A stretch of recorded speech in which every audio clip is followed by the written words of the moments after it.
2 ఏళ్ల క్రితం శైలజ కూతురు అఖిలను ఇష్టపడి పెళ్లి చేసుకున్నాడు సాగర్. అఖిల తెలివైన, అందమైన అమ్మాయి. తమ ఫ్యామిలీకి చెందిన కంపెనీలోనే మామూలు అసిస్టెంట్ పోస్ట్లో జాయిన్ అయి ప్రస్తుతం అదే కంపెనీలో ఎండీ స్థాయికి చేరుకుంది. కొంచెం కోపం ఎక్కువే అయినా మనసు చాలా మంచిది.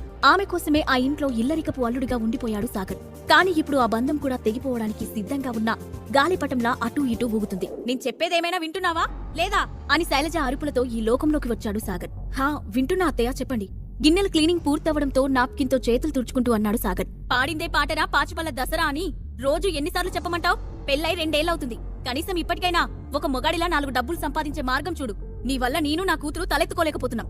ఎక్కడికి వెళ్లినా శైలజారెడ్డి అల్లుడు పనికిరాని వాడంటా అని మొకాన్నే అంటున్నారు అంది శైలజ. ట్రై చేస్తున్నా అత్తయ్య, తప్పకుండా ఒక మంచి జాబ్ తెచ్చుకుంటాను అని అన్నాడు సాగర్. అదేదో త్వరగా తెచ్చుకో, లేదంటే నీ జాబ్ పోస్టింగ్ కన్నా ముందు నా కూతురి హస్బెండ్ పోస్ట్ నుండి తప్పుకోవాల్సి వస్తుంది అని సీరియస్ గా చెప్పి తన గదిలోకి వెళ్ళింది శైలజ. ఆమె వెళ్లగానే తుఫాను వెలిసిపోయిన ఫీలింగ్ రావడంతో సాగర్ ఒక్కసారిగా గట్టిగా ఊపిరి పీల్చుకొని వదిలాడు. పనులన్నీ పూర్తి చేసుకుని గదిలోకి వచ్చేసరికి సాగర్ మొబైల్ రింగ్ అవుతుంది. స్క్రీన్ వైపు చూసిన అతను అది తన తాతయ్య శరత్ చంద్ర దగ్గర నుండి వస్తున్న కాల్ అని చూసి ఆశ్చర్యపోయాడు. 3 ఏళ్ల నుండి ఎలా ఉన్నావు, ఏమైపోయావని కనీసం ఒక కాల్ కూడా చేయలేదు. కానీ ఈ రోజు కాల్ చేస్తున్నాడంటే షేర్స్ వాల్యూ పెరిగిన విషయం తెలిసిపోయి ఉంటుందా అని అనుకున్నాడు. ఆ విషయం తలుచుకోగానే